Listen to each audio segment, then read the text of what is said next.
Okay, welcome everyone to the Sensitive Podcast. I am Kimball, your host and Somatic leadership coach for highly sensitive women in business.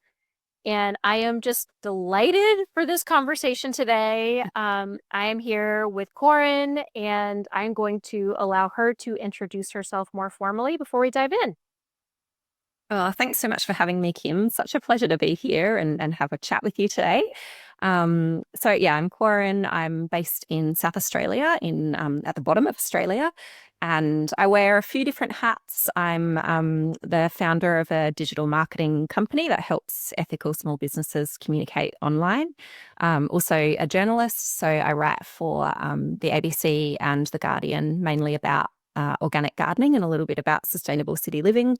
And I do a bunch of education workshops and stuff around town as well. So educating people on sustainable ways to live in the city.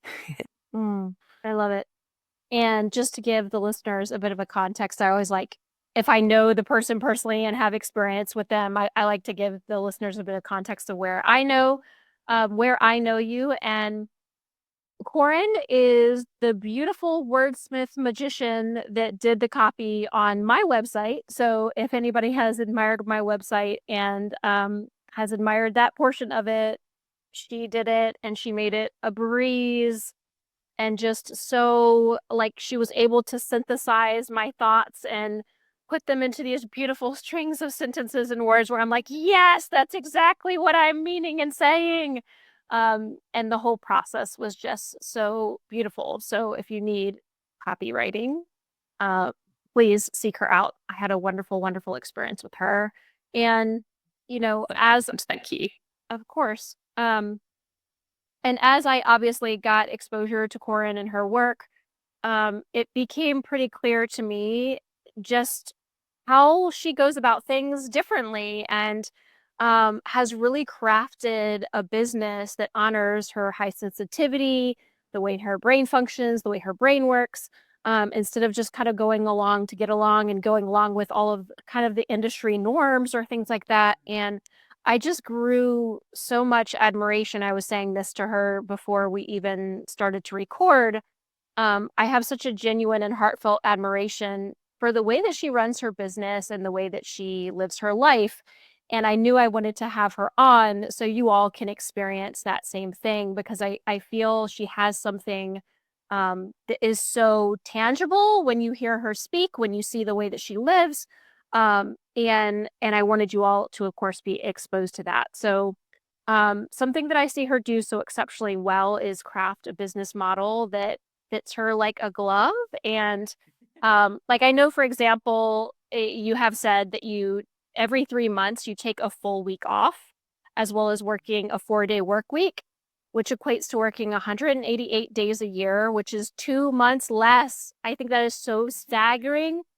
2 months less, like a whole 2 months, folks. A whole 2 months less than the Australian average of 240 days. So, can you tell me a little bit about how you landed on this as your business model and how you manage this? Mm. Yeah, well, first of all, thank you for all those kind words. It was a pleasure to work with you as well. So you definitely made that project easy. It wasn't all on me. You were very clear in what you wanted. But yeah, thank you. Um, but yeah, I guess working in marketing, there is lots of established norms, and they're normally all around push harder, do more, be everywhere, be on every platform, spew out a constant stream of content. And that really just doesn't work for me, and it doesn't work for a lot of the people that I enjoy working with. So I suppose have tried to create a business that works for me, and then I'm finding that it works for lots of other people as Mhm. well. It's definitely been an iterative process that's unfolded over the course of several decades. So not an overnight thing, but yeah, I guess I sort of started my career in a fairly traditional way, just working 9 to 5 mainly for other people, and sort of ended up in these jobs, particularly a role that I had as a political journalist, where I was working huge amounts of overtime. So, starting really early in the morning, working through to really late at night. And at that point, when I was in my sort of like I guess, late teens and early 20s, that was kind of okay. Like I was aware that I was missing out on some stuff that was important to me, particularly in my personal life. But I had the stamina and I had the energy and I could just go, go, go. And I kind of did.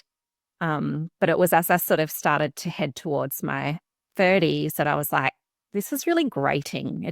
This doesn't fit me anymore. And I guess with the benefit of hindsight, I can see what was happening there was I was having to leave my values at the door when I went to work. Like had started to develop these pretty strong values around the environment and how I wanted to treat people, even, the fledgling bits and pieces around rest. And I had to leave all of that sort of outside when I had turned up to work. So that's kind of when I decided to opt out of that career and quit my journalism career and started my own business. And that's kind of had lots of different iterations, but I think the real crux point for it becoming what it is now with all of those structures you were describing before was around studying permaculture. So I did my permaculture design certificate in 2017, and it was like, something just clicked into place. Because it's this really beautiful framework. Like a lot of people think that it's just about gardening, and there definitely is a gardening element. And I'm a gardener, so I love it. I love applying it in my garden. But it's about so much more than that. It's like a practical framework for sustainable ways of living inspired by nature. So, I talked before about how I've got this diversity in my income and these different hats that I wear. And that's really by permaculture design. Like if you think about nature, there's often, for some critical need, there's often multiple systems that support that need. So if one of them falls over, there's resilience, there's others that can step up. And so I've sort of kind of tried to apply that quite deliberately to my work as well. And that's just one example, I guess, of how permaculture has given me these frameworks to really tune into like who I am and what works for me and find ways where that overlaps with the work that I do and what people need to sort of create, the business that I have today. I found myself breathing deeper as you were sharing. And, the rhythms and cycles of nature and is something that really I don't speak a lot externally about, but really informs my own work as well.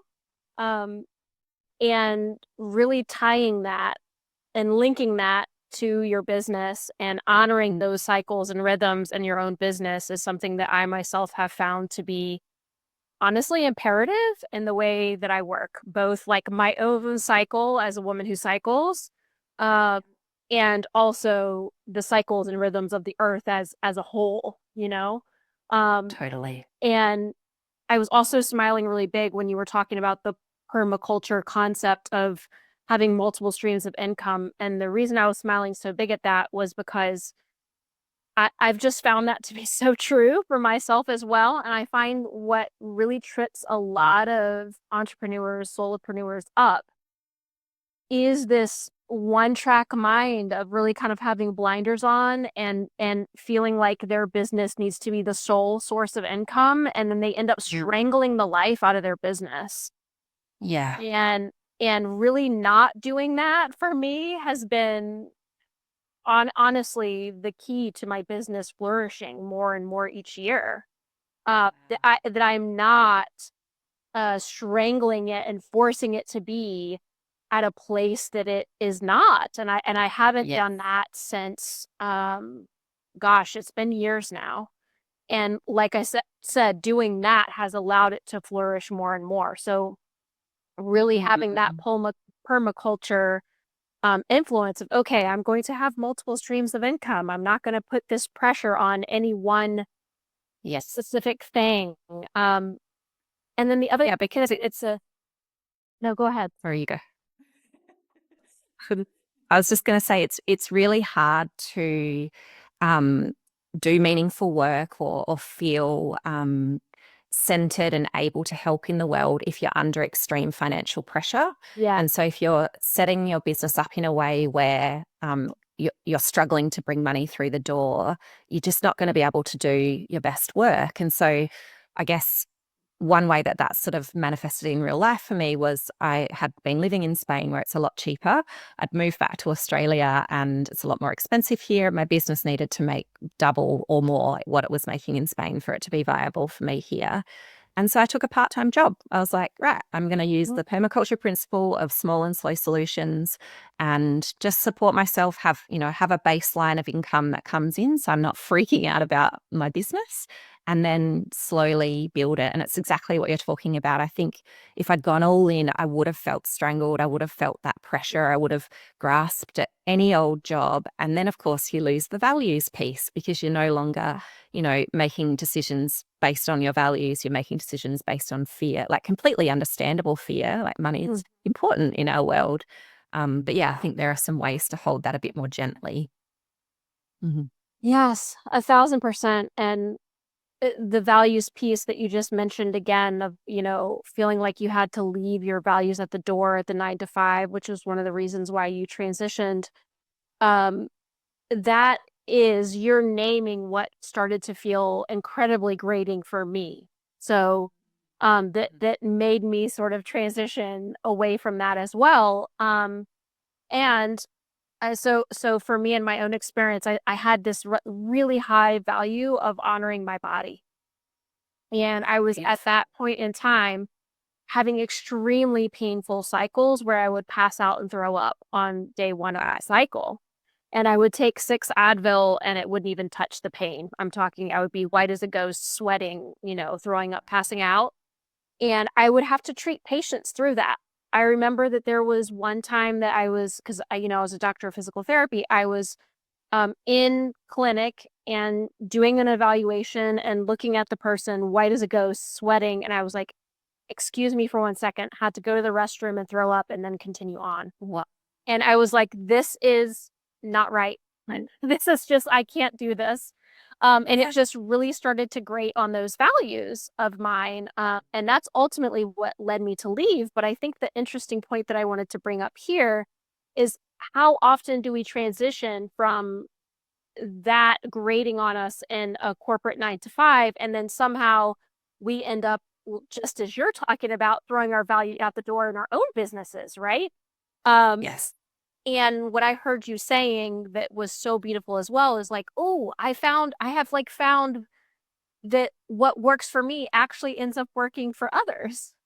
It's like, Mm. oh, when I actually align my business to my values, other people align with that as well, and they're able to sense that and feel that. But I think that takes courage, because this value of like permaculture, diversity and income, or slow and sustainable growth, or doing things seasonally, it is completely countercultural.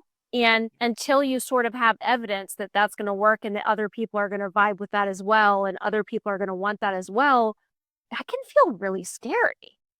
Um, Yeah. I want to name that and see if that brings anything up for you as well. Yeah, I mean, absolutely. We've kind of been sold this line that the only way to succeed in business or in corporate is to do it this one particular way. This way that's kind of rooted in industrialization and the male cycle of energy and all of these things that are kind of from an era that's past, and yet we haven't moved forward through it. And so I guess what I'm loving, there's lots of things I do in my business that really wouldn't work for some people. Like a really good example is I enjoy deep focused work time. And so things like phone calls I find incredibly distracting, and it actually impacts the quality of my work. So I don't take phone calls from clients. You can email me to schedule a call, but I won't take an unscheduled call. And for some people, that would be like totally annoying. They're like, I just want to jump on the phone and call you.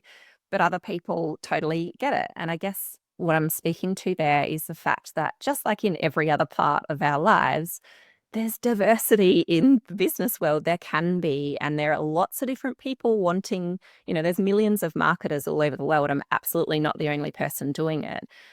So if I'm not quite right, they can pick someone else, but maybe there are people similar to me who enjoy that sort of working style that isn't the all on go, go, go that someone else might do. So I think that's been a real learning for me as I started to especially over the past sort of year to year and a half, become a bit more vocal, on my Mm, Instagram, even in some of the stories that I write for a national Australian publication, and sort of speaking more honestly about the structures that I have, which are a bit countercultural. And yeah, felt really scary. Like, oh, am I committing business suicide here?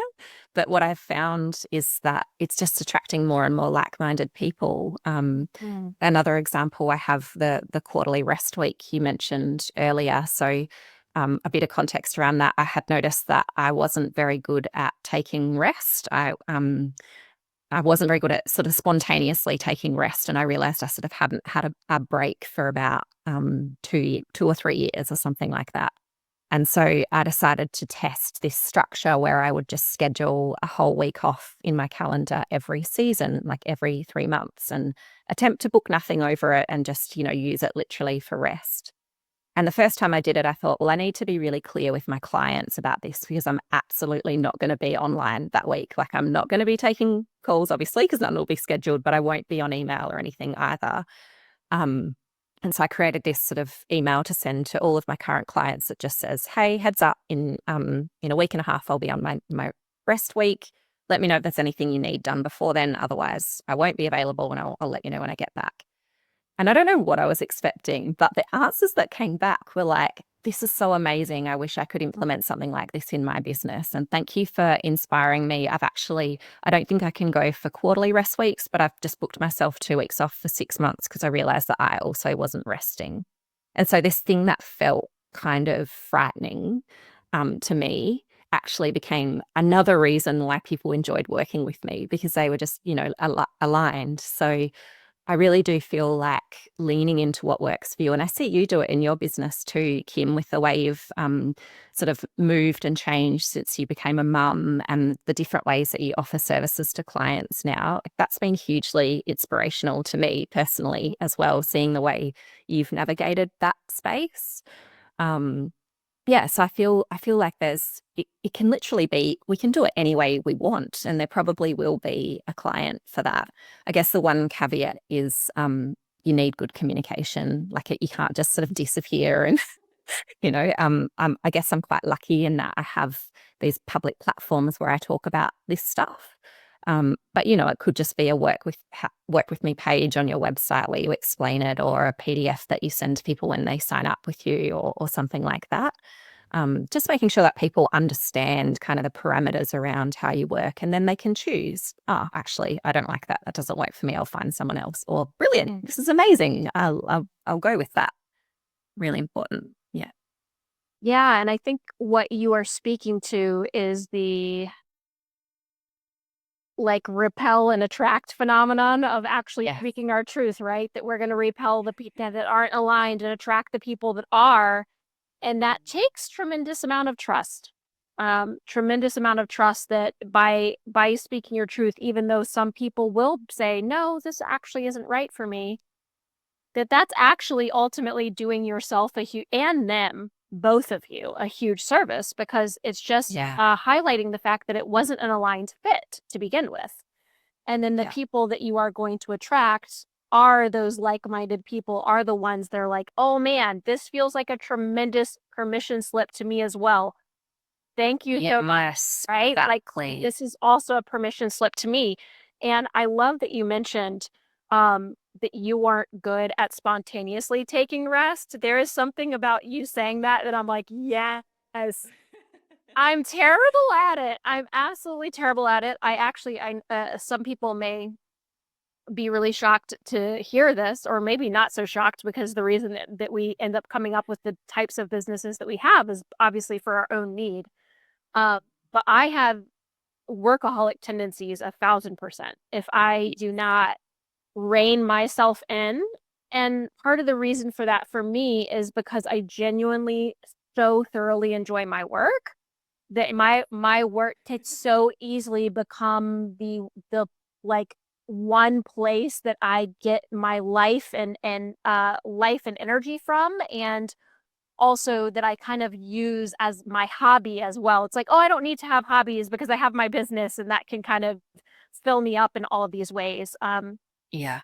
And I don't ultimately think that is sustainable. So if you're someone like Koren or like myself that can sort of this is this interesting intersection of a highly sensitive person, and yet, maybe wildly ambitious at the same time, also have like workaholic tendencies. I'm speaking for myself. Yeah, that you've got to have, like, for me at least, I've got to have some sort of structure and like checks and balances for myself to make sure that I am taking those rest breaks. And this is a complete rabbit trail, but something that I have heard you talk about that I have said for a while, and you started talking about it, and I was like, yes, this is what I've been saying too, is the difference between rest and rejuvenation. And I am not someone, I hate naps. I'm talking when I was in the throes of my son being like just a few months old, like the most severely sleep deprived I will ever be in my entire life. Everybody's like, "Oh, sleep when the baby sleeps." He could be lying down and I still would not be able to sleep. I cannot nap. I cannot nap. No, even if I've slept 2 hours, I cannot nap. Like, if I nap during the day, it means I'm severely ill. No joke. That is the only time that I can nap. So it's not something that I enjoy, but even like scheduling this rest time, if you think to yourself, if the only thing your brain fills that in with is, oh, I've got to lay down and take naps, or I've got to lay down and like, yeah, be completely still. That's not what we're talking about here. We're talking Yeah. about things that are rejuvenating to you. I'll let Corin, of course, say what's rejuvenating to her, but to me, it's looking at art, it's reading poetry, it's reading a book for pleasure, it's going to a coffee shop and talking to friends. Like, those things are highly rejuvenating to me. Journaling, things like that. So it doesn't, you don't have to like, oh, I'm scheduling a week, I'm gonna do absolutely nothing and be in a cabin in the woods and oh, lay on my back, you know? It just means like actually giving yourself some breathing room to do things that are rejuvenating. Yeah. Yeah, and figuring out what they are. I've recently started calling this my library of rest, which I like the sound of. It's like, I can, when I feel like I need to rest or rejuvenate, I can go to this sort of like internal library and flip through all the different things and choose. Because, sometimes it is literally just laying on the couch watching TV. I might have had a really busy day, really mentally busy day, and just need to zone out. But another day it might be like shoveling for 4 hours in the garden or something like that because I need to move some energy, or that physicality gives me energy. So there's kind of like this library of things now that I can choose from. And that's been a life changer, I think, because one of the other side of the coins of being overly busy is not knowing what to do when you're not really busy. I see Yes. this a lot, and now that I've been talking about rest a little bit more publicly, and people are starting to, have these beautiful conversations with me online about their rest habits or lack thereof. One of the common things that people talk about is like, I just don't know what to do when I stop. Like I try to stop, I schedule a break, and then I fill it with stuff. Mm. And I think that's sort of speaking to the fact that we've lost touch with what's rest to us. And, you Google rest and it's like walk in nature, meditation, yoga. Like, these are all wonderful things, definitely.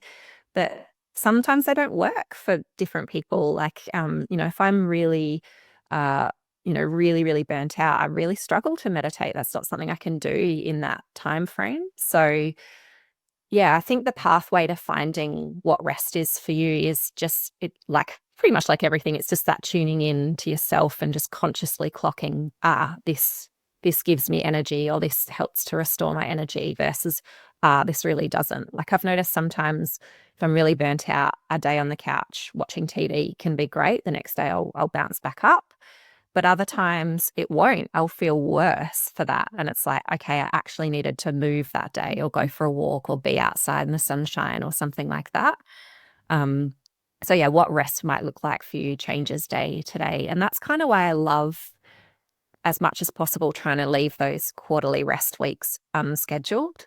Maybe I'll book a coffee with a friend. Every now and then I go away, like on a holiday, but mostly they're just staycations. And it's so that I can wake up and go, right, what do I actually need today? What do I feel like doing? What do I have the energy for? And it might be nothing. It might be like reading an entire novel in one day, which is one of my favorite things to do. Love that. Yeah. Yeah. Yeah, and what you're speaking to here is something that I share with my clients all the time, and that is the what you're calling your library of rest. I have my clients do this with so many things. And I want them to actually know these things outside of the time when you need it, right? Yes. Because that way, when you suddenly attune into yourself and you're like, "Ooh, I'm actually needing some rest and rejuvenation," likely at that point in time, you don't have the energy to figure out what exactly that is, right? Yeah.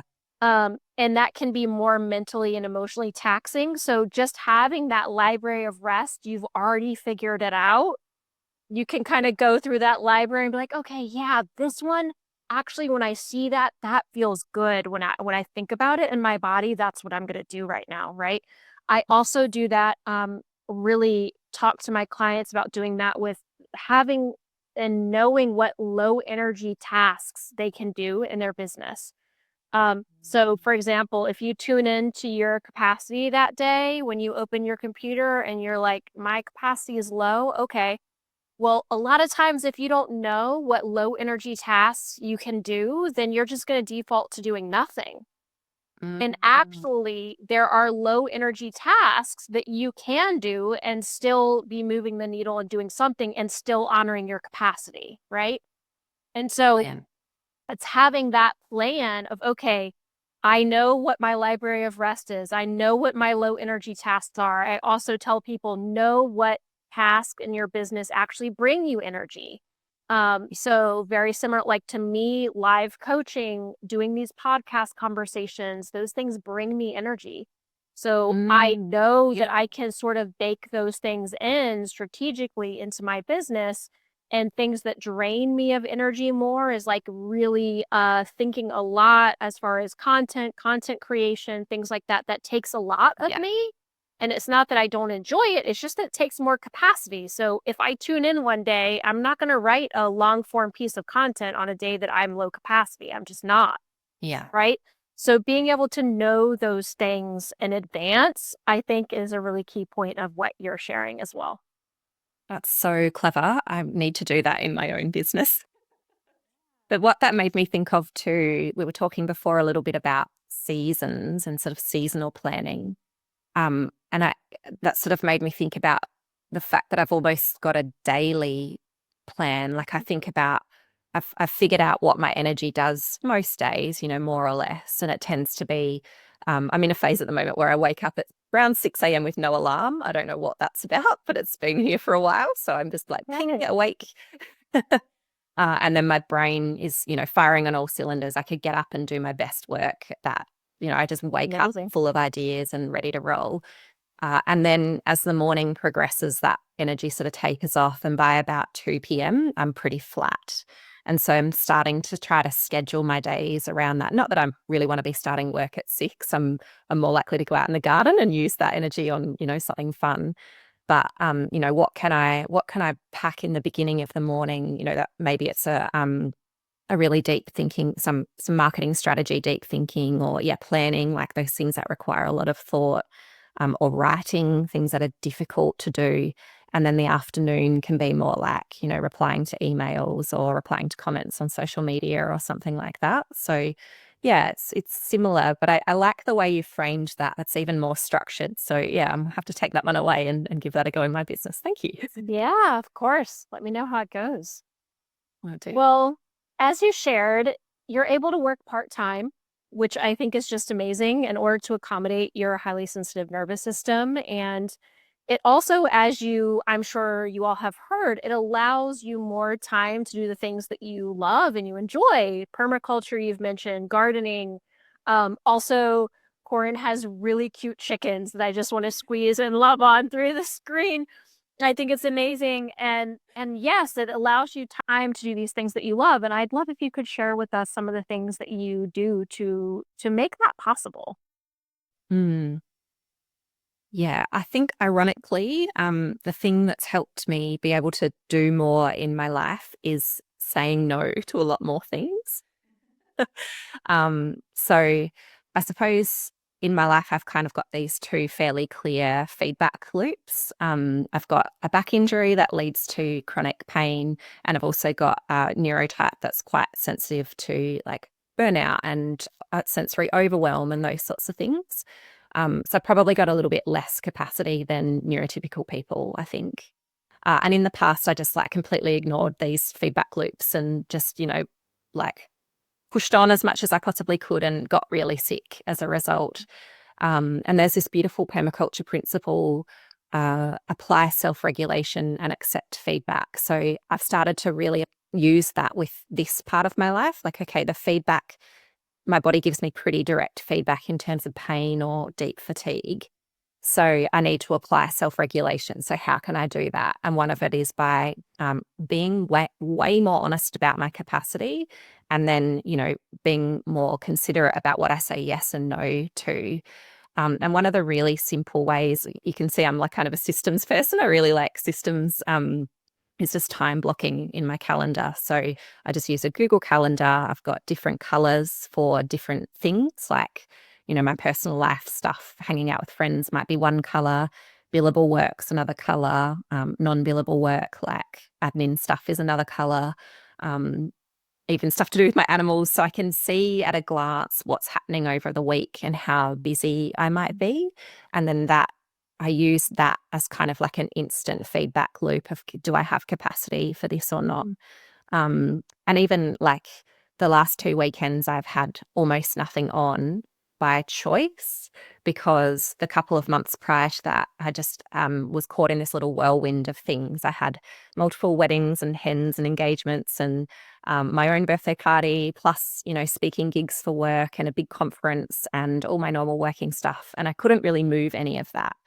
And when I was planning for that, I looked at it all. I looked at my time block and I thought, my God, like, how am I gonna cope? That is really intense. And so I deliberately scheduled a quieter December. I deliberately, the minute I could, the very first weekend I could, I gave myself the whole weekend off to recover.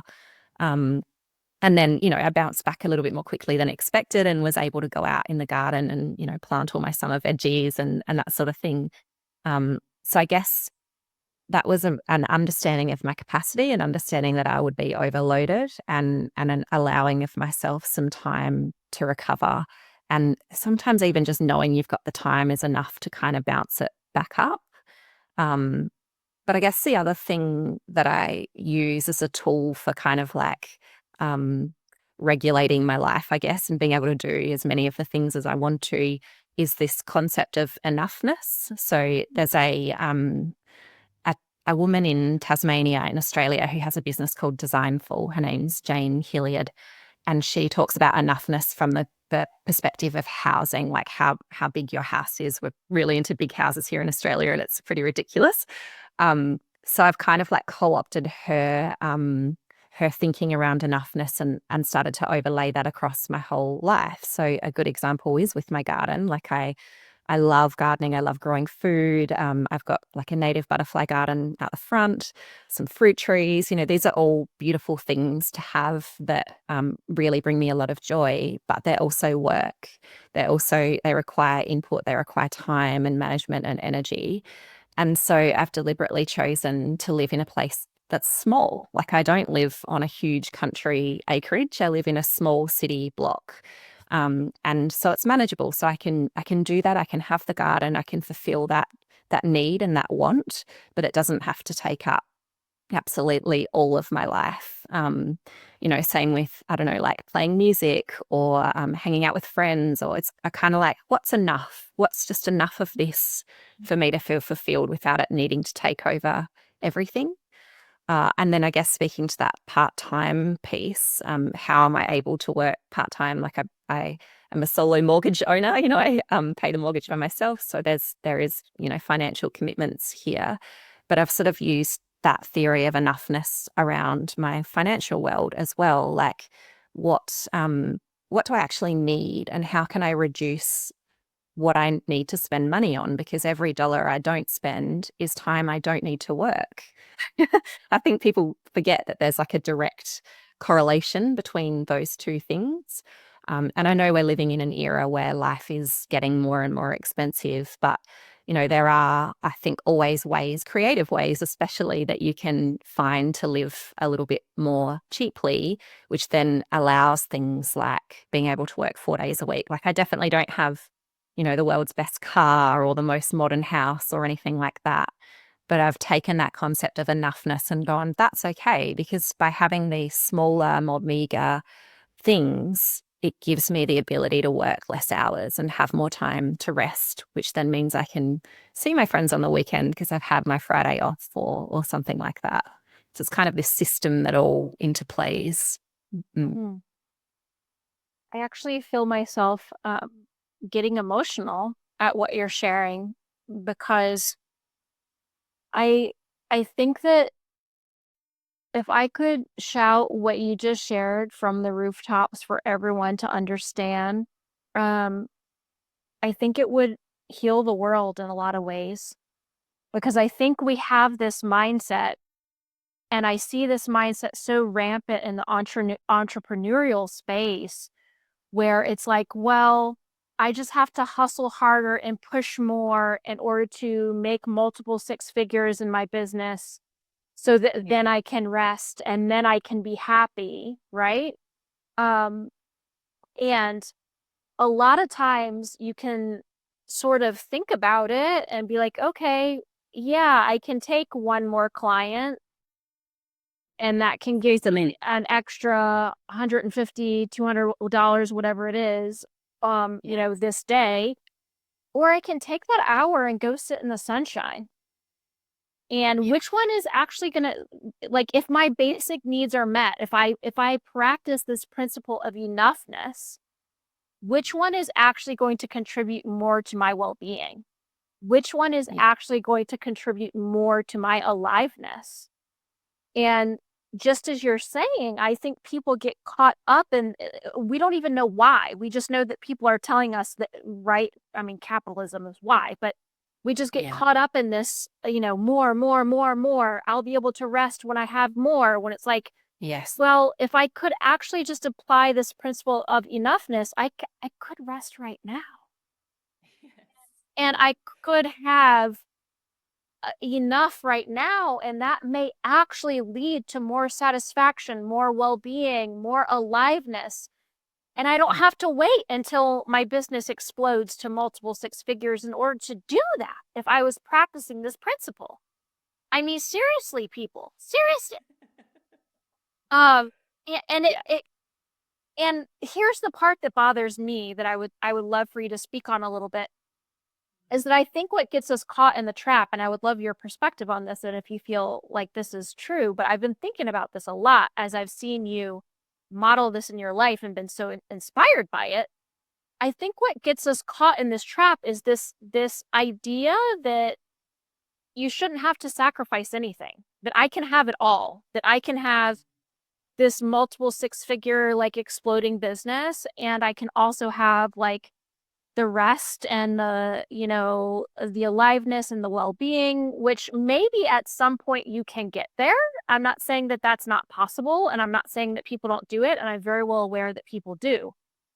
But oftentimes you get there at the cost of burning yourself out, burning yourself the F out on the way there, right? Of finally arriving there. And I think there's this idea that like, well, I should be able to have it all. And until I can have it all, um, and this idea that you should be able to have that without sacrificing anything. And one of my favorite quotes, I don't know how to pronounce his name, so everyone forgive me. I want to say his name is George McCowan or something, the author of Essentialism.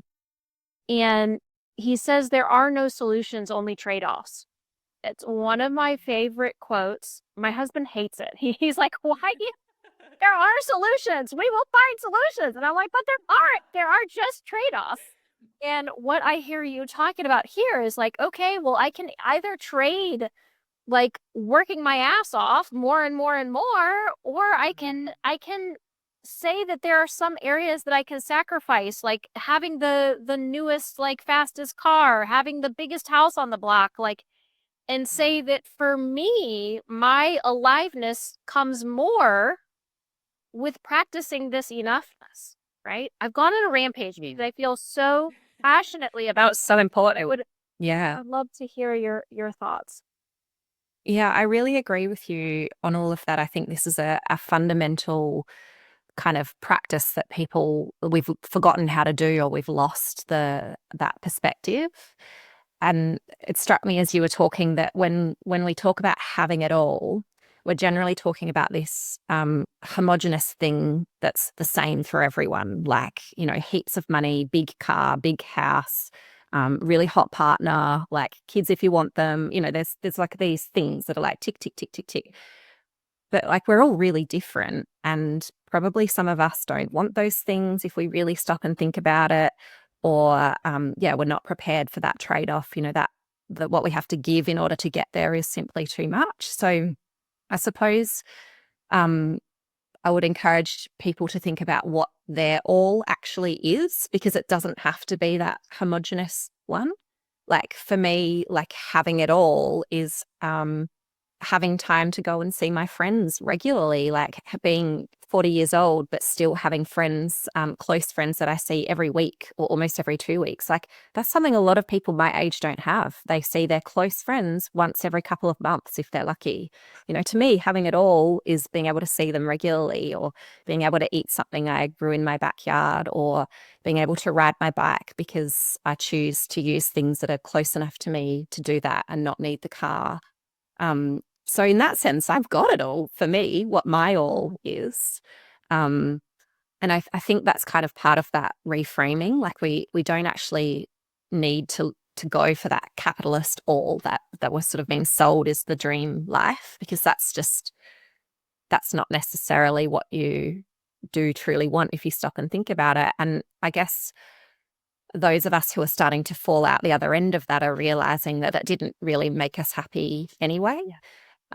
So yeah, there's a bit of an opportunity for introspection there. And that's again all comes back to that values piece we were talking about before, like what's really important to you. I guess the other thing that comes to mind in the context of this conversation, I hear a lot of people talk about retiring early, or saving for retirement, or all the things they're going to do when they're retired. Um, and great, like have a long-term plan, brilliant. But it always strikes me that like your people who kind of have that approach are banking on, firstly, the certainty that they'll be alive and well enough to enjoy that when they're older. And secondly, that they'll know what the heck to do with themselves when they have all that time. But we already know they probably won't, because they haven't stopped. And I always think, like, wouldn't you rather enjoy some of that time now? Like, why hold it off for the future you who might be too sick or maybe not even here to enjoy it? And you miss kind of all of these really important things at an age where you can enjoy it. Like I'd much rather, I don't know, work more years, but have more time off in those years that I work, and gradually enjoy them. And I mean, again, it's not for everyone, but it's kind of just a piece to like put into the pool of thought there, I guess, that yeah, like forget retiring early, like consider whether you can actually pull some of that retirement time into your everyday life right now, and then fill it with I don't know, things that really make you happy, that maybe aren't just tied to the giant house and the giant car. Yeah.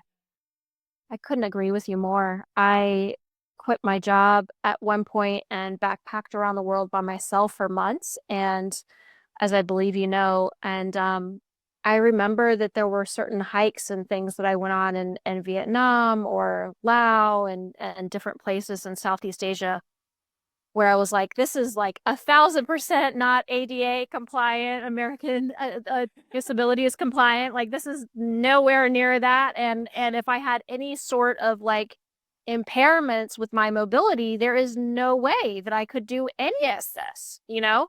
Yeah. And I thought to myself as I was doing it, I was like, I am so grateful that I am taking the time now, even though this may be inconvenient on my resume This may look like a gap. I am setting myself back in my savings significantly because obviously I don't have any money coming in and I was eating through my savings. And I would not trade that time for anything in the world, right? Mm. So yes, I couldn't agree more. I think it's such a backwards way to approach things. Yeah. And there's different strokes for different folks. Obviously, as you're saying, it's not right for everybody, but I think there can be so much power in people speaking to just options and the fact that, like, just Yeah. because this is the main predominant way everybody's doing it doesn't mean you have to do it that way if it doesn't work for you, you know? Yeah, exactly right. This reminds me, I was having an Instagram conversation with someone the other day, an older woman who's retired. And she was telling me about a friend of hers who's also retired who feels guilty reading her book during the day because she's sort of got this hangover from a working life where you just didn't do stuff like you didn't read during the day. Like, you crazy? That's working time.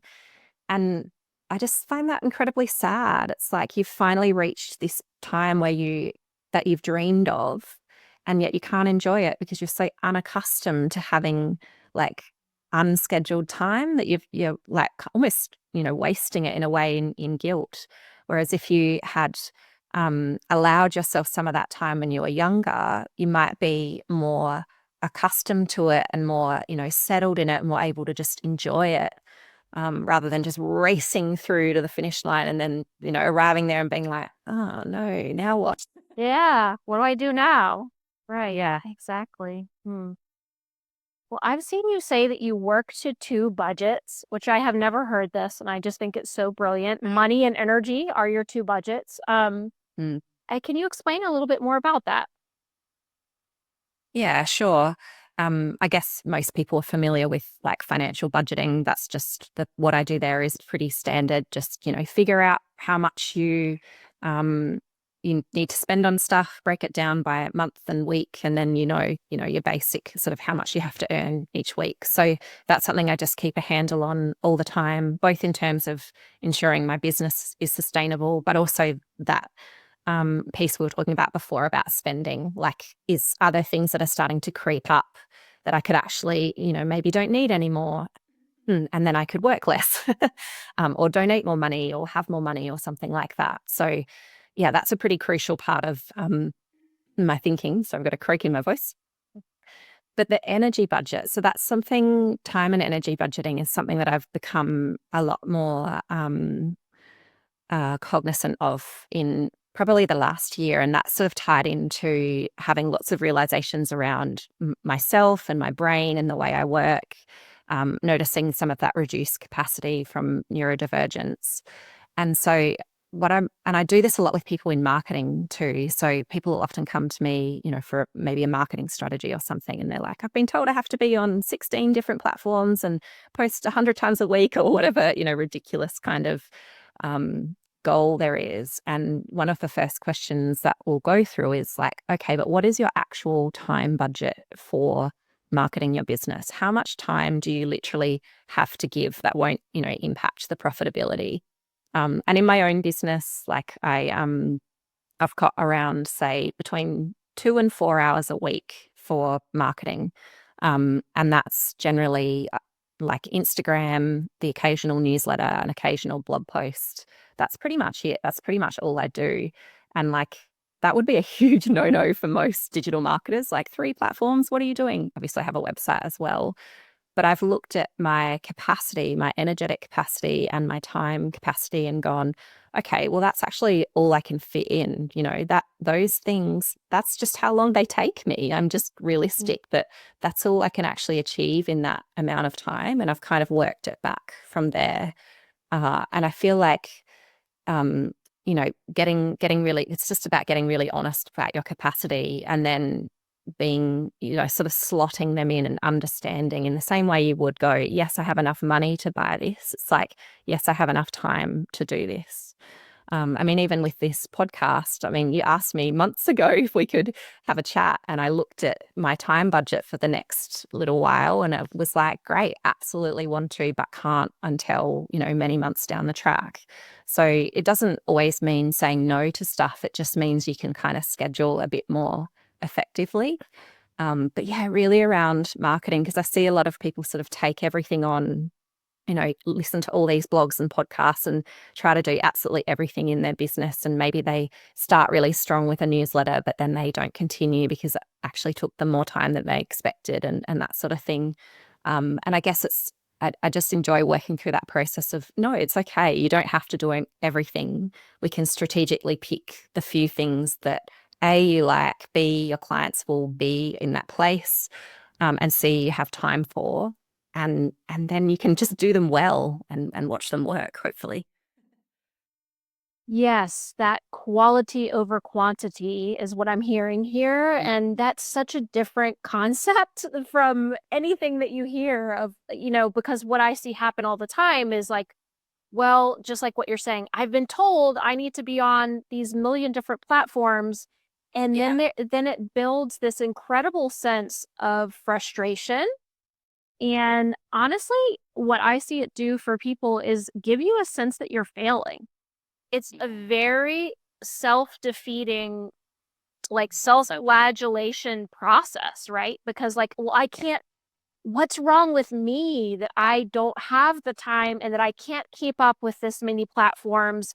And it keeps you on this never-ending treadmill cycle of feeling like a Yeah. failure and also running that energy budget down and down and down and down and down and getting more and more and more and more depleted, and the quality of your work on all of those platforms going down and down and down, right?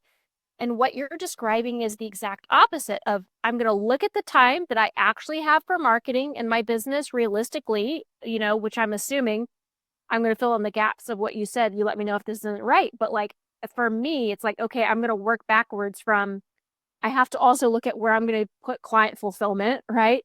I need to look at where I'm putting coaching calls. I need to look at where I'm putting my CEO days. I need to look at where you're putting those rests that you've scheduled in. Like you have to factor in all of that. And then after you have factored in all of that, how much time do you have? And then when you look at actually how much time do you have, what would be the most potent place for you to use Yes. that time, right? That, like you're saying, that is enjoyable, that feels like it flows easily for your particular skill set, uh, that feels good and fun for you to do.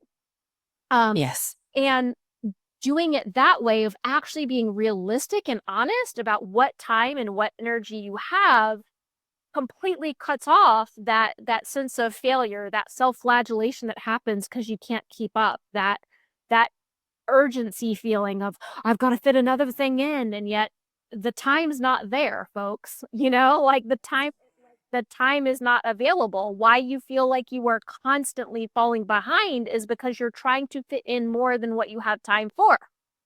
So if you work backwards like that, yes, yes, yes, yes. And maybe in doing that time budget, you realize, oh, okay, well, firstly, I'm well over budget, like you were saying. And there is no time for marketing, which often, is the case. And often you do need to market your business to keep, have that resilience and that longevity. So it's just a good opportunity to look at, okay, just like you would in a budget, a financial budget, or where can I trim to get a little bit more of the time I need? I don't know, is invoicing taking me a million years? Could I automate that through some tech platform that costs me a nominal amount each month that saves me the time that then means I can put that into marketing? It's literally the same as you would a financial budget. I guess it's just like we forget that our time is also finite. And then we just, willy-nilly commit to all these different things and then wonder why we can't do it all. And I see this a lot. I've worked in lots of different businesses, both as a consultant and also as an employee. And it's really tough when you're an employee and your manager or your CEO doesn't have a good handle on their time, because it means they're going to be unrealistic about your time as well. And that's when you get into these loops of just like constantly chasing a tail or new things being added on each day that are just really unreasonable. And so I think, it's good for us. It's good for our own, if we talk about permaculture ethics of people care, it's good for our own people care, caring for ourselves. but it's people care for everyone around you too. It's like the employees that you might have in your business, or the clients that you know you can always deliver on time because you've given it enough time, or your friends and family because you've got time for them. And it's really not, I'm not talking about any kind of complex structure here. It's just kind of being realistic and recognizing the finite nature of time. Yeah. And you mentioned before, it's kind of funny as you're talking about this, you mentioned before seeing me sort of shift my business model and structure and everything with becoming a mom. What you're describing right here has been the absolute key for me of doing that. Um, Yeah. I wouldn't, and I mean this sincerely with every bone in my body, I would not still have a business if I didn't do this. Like I would have just given up because there would have been no way for me to run my business how my business was structured pre having my son right now. It could not, it couldn't function. And so I just revamped my entire, Google Calendar with all the color codes and blocks. As you're talking, we probably work kind of similarly there. Yeah. And Sounds like it. and it's like, I'm sitting here, I'm looking, I'm like, okay, the days where I don't have childcare, I literally will just have a block in where I know my son takes a nap, and that's the only spot that I have to work, right? Mm. Um, and then the days where I do have a nanny, I have her for 4 hours. Like what gets done in that time, and being realistic about it, Yeah. it's not sitting here and being like, oh well, it'll bleed over and I'll do more. Like my son has forced me to be very realistic about this is all the time I have. So what am I going to do with it, right? Yeah. There is no wiggle room. I cannot care for my son and multitask and be working on my business. It does not work. So this is the block. What can I, best use it with? And being very strict with that time budget, and being strict with the time budget, I will say, does not mean, because I think when people hear that, they can think rigidity and lack of flexibility. It doesn't mean that for me because I'm still gauging what I do in that time block Yeah. based on my capacity, right? So I may, okay, I know that I have these 4 hours, I have a nanny today, but I'm going to cater whatever I'm doing that day for my business based on the capacity that I have that day. So again, it Yeah. may be a low energy task if I'm having a low energy day. It may be high energy task, if I'm having a high energy day. So there is flexibility within that I want to make sure and name, but knowing that this is the block that I have and it's not going to bleed over, right?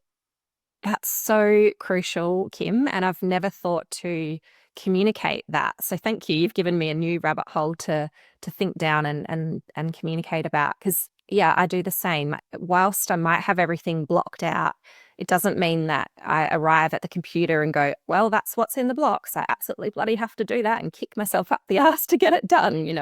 If I just can't. And there is, I can move things around or swap tasks or whatever. So it's not so much about forcing yourself to do stuff when you don't have the capacity. It's more about knowing that you have the time to do it. Even with my Fridays off, sometimes I might have a really low energy day on another day of the week, say a Wednesday. And there's times where I'm like, oh, well, I'm just going to make this my day off and I'm going to move my Wednesday blocks of time to Friday and just do them there. Precisely. And that will be Exactly. fine. Yeah.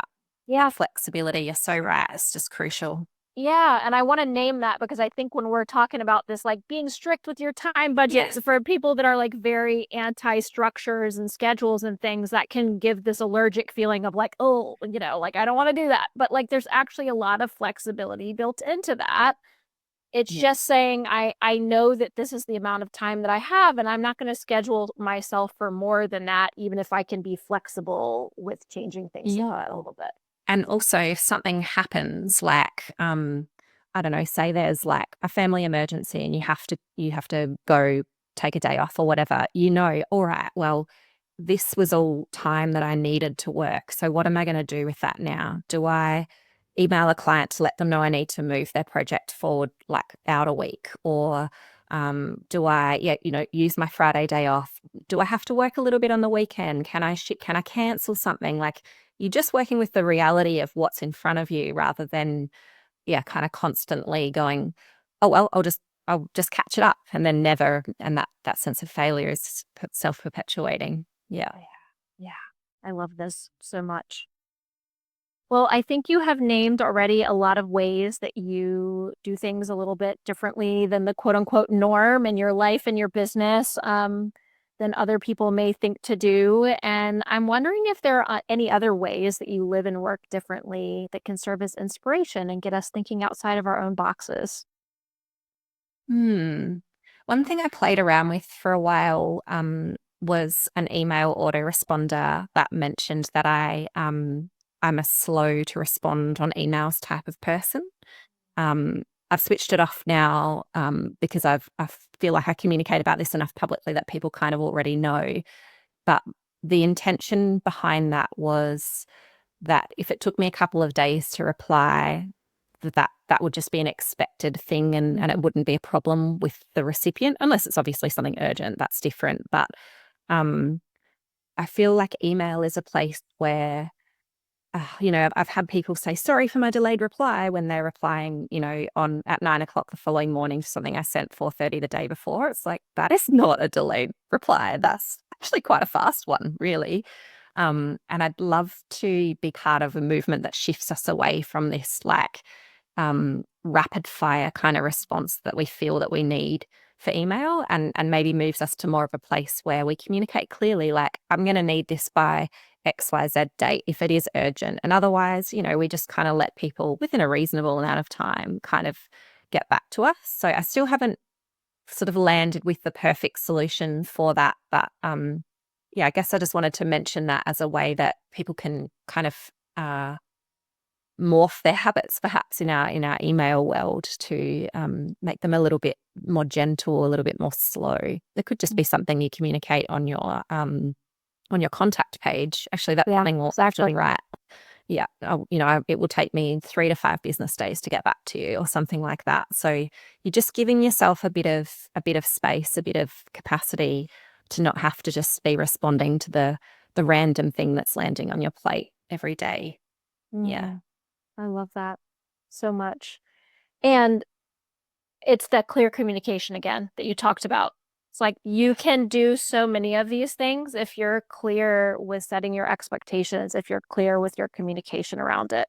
Does not work as well if you are just ghosting people and going dark and have no verbiage around it. So Yeah. yeah, I love that. Well, I would love to shift into a little bit of rapid fire questions, if that feels okay at this point. And before we do that, I would love to know if just there's anything that you'd like to say in closing that feels like it needs another moment for us to wrap up from our podcast today. I suppose just a resource that I would mention, we've talked a lot about values here, and I feel like that's sort of like the central piece to figuring out how to work, like what way of working is best for you, is understanding your values.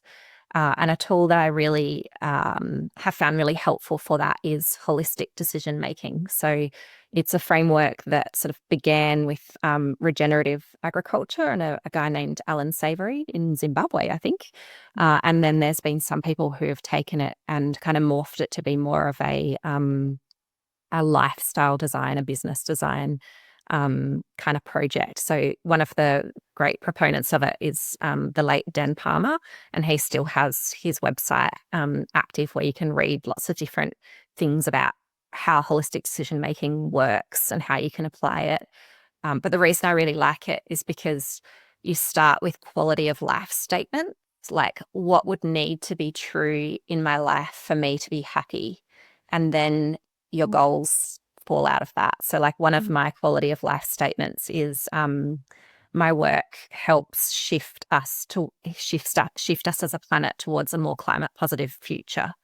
And so then the goals that fall out of that are around like pro bono work and sharing stuff on Instagram that's helpful to people, the type of clients that I work with. Like you're sort of coming at it from a how do I want to feel perspective rather than starting with goals, which is, yeah, a nicer way in, I think, more connective. I love that. Thank you so much for sharing that. What do you wish people knew about your experience as a highly sensitive, neurodivergent person in the world? I wish sometimes people could feel what absolute exhaustion feels like, to understand that state. But when you're just totally down and out, it really does have its own feel that's quite unlike anything else. I think there would be a lot more compassion if people understood what that felt like. Yeah. Mm. Yeah, totally agree. What is the last thing that truly surprised you? Ooh, this You're the second person that has said that. I love it. Actually, I think the last thing that surprised me is that I managed to grow garlic bulbs that weren't like, the size of your little fingernail. They're actually decent sized for the first time Nice. ever. And yeah, that's surprising and wonderful to me. It's an accomplishment. Yes. That leads us into the next question. These questions may be linked for you. What consistently brings you deep joy? Yeah, definitely being out in the garden, for so many different reasons. I love that it's a place that draws me outside every single day. I have quite an online work life. I'm on screens quite a lot. And I have, my chickens, so I'll go out and see them fairly regularly. I've got a little worry beehive, so I'm always keeping an eye on the bees.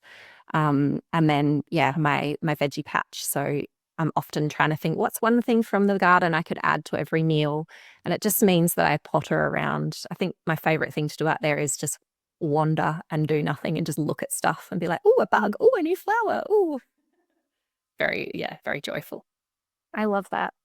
This is a complete aside, but do you find that your chickens are really bonded to you? Because I have a friend that has chickens and they are like, I didn't know that chickens bonded with humans as deeply as that. Are your chickens like that? Well, I'm going to say yes. I think people who know me and my chickens well would say it's because I give them a lot of treats and they're just coming up for food. But no, they love me deeply and completely. Yeah, I love it. Well, thank you so much for your time and sharing all of your wisdom. I have so thoroughly enjoyed this conversation, and I know that I am walking away with lots of nuggets from it and a lot of things to continue to ponder and deepen my own practices of honoring my own energetic capacity and crafting a business around my values and the way that I want to feel. And this principle of enoughness really is one of the main things that I am going to be chewing on for quite some time. So thank you so much for your time. Oh, beautiful. Such a wonderful conversation. Yeah, definitely feel creatively inspired from this too, and have a few things that I'm ready to go and think over and implement in my own business. So thank you. I've just loved it. Thank you so much.